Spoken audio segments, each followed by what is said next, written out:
Hi students, I'm just going to go through your two exams for CPT and the one for ICD-10. Just a few things I kind of want to hit on. With question two, everyone did pretty good on this one. Normal antepartum care, normal postpartum care, 59400. I am going to go just to the ones that some of you got incorrect, and this is probably a really good example.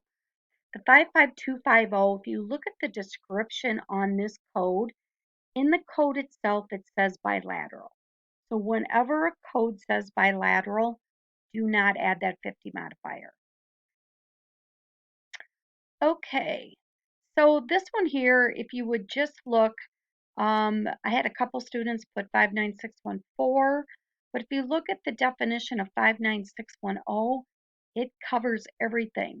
The cesarean section, the complete OB care, vaginal delivery services, and the postpartum care. So look directly at this definition and it's going to include everything in here. The other one I just wanted to talk about before I go to the final is this one here, the IOL implant. A few of you had 66982, which does not include everything.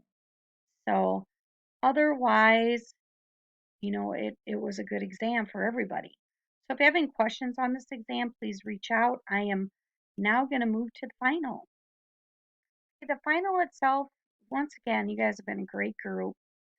Just a couple of things I wanted to go through on this, and I will touch base. So let me kind of go through some of these that I felt were an issue. There was actually, some of you had 88303 on this, and I did okay that because it did have one or two in that area. This one here was fine. Some people just had them mixed up. I did have a student have a different code versus 90658, and I was fine with that also.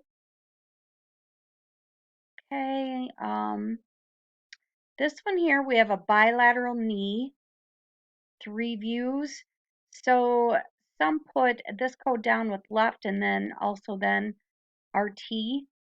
You just wanted it one code -50. Okay. So something I just kind of want to bring up, and this is CPT, that some students seem to forget about when they use that LT and that RT. Let's say there was a skin lesion on the left leg, and then there was a skin lesion on the right leg. Okay, and they took them both off. One thing to remember with the skin, it is one organ. Okay, so you don't distinguish between left and right. So you would never have anything removal of the skin with a 50 modifier, or I'm sorry, not a 50 modifier, a left and a right, because it's considered one organ. So just a little tidbit on that. All right. So with this one here, we have chronic otitis media, and they did a meringotomy, insertion of ventilating tubes. So with this right here, we have the one code 69436. Okay, this one here is a really tricky one. Um, and I don't know, I may just go back and give students points for it because a couple of different things here. Myringotomy with insertion of ventilating tubes in both ears. Okay, the biggest thing here is performed under general anesthesia. What is the correct CPT code? Okay, so they have chronic otitis media. Okay, they put in the ventilating tubes. Let's just look here. Um, when you think of a tympanostomy, it's an add-on procedure to the myringotomy. So you can't have this without. So, okay, that's fine because my statement only says that.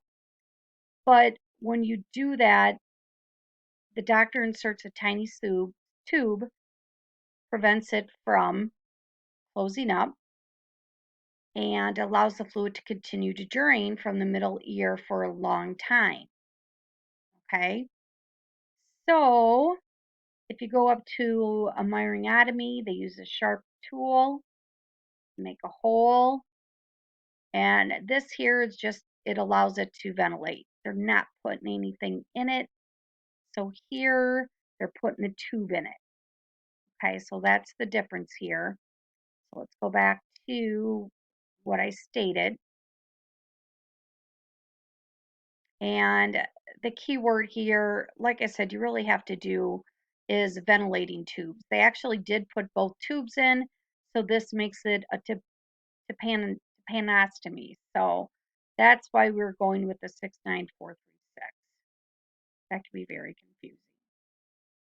Um, this one here, they are considered patients seen in the office for hoarseness. The last visit was 3 years ago. However, the patient did discuss a change in medication with the physician last year over the telephone for a selection of E&M. The patient would be still classified as new because the doctor with one telephone call cannot charge. There would have to be numerous telephone calls and a lot of documentation. So at that point, they're still considered new. So that's kind of a tricky one too. All right, I'm trying to think here. I'm just going to go through see any other ones I want to cover before I move on to ICD-10. Okay, percutaneous biopsy of the lung. 3-2. Okay, with this one, the correct answer is 32406. 32405 has been deleted, and I've already changed it. As you can see, this is an old version. I did modify it already. So I did give everyone a point for that. This one here, 99212, everyone did well on that one. And same thing with 99211. Let's go down to this one also. Keep in mind, this is date of service 9/28/08. Last treatment was 8/3/04. That's 4 years. That makes them a new patient. With the new patient, you're looking at just medical decision making, which is moderate. And the answer should be 99204. I went ahead and gave everybody a point, and I did get this question changed. So anybody please have any questions on the CPT, let me know.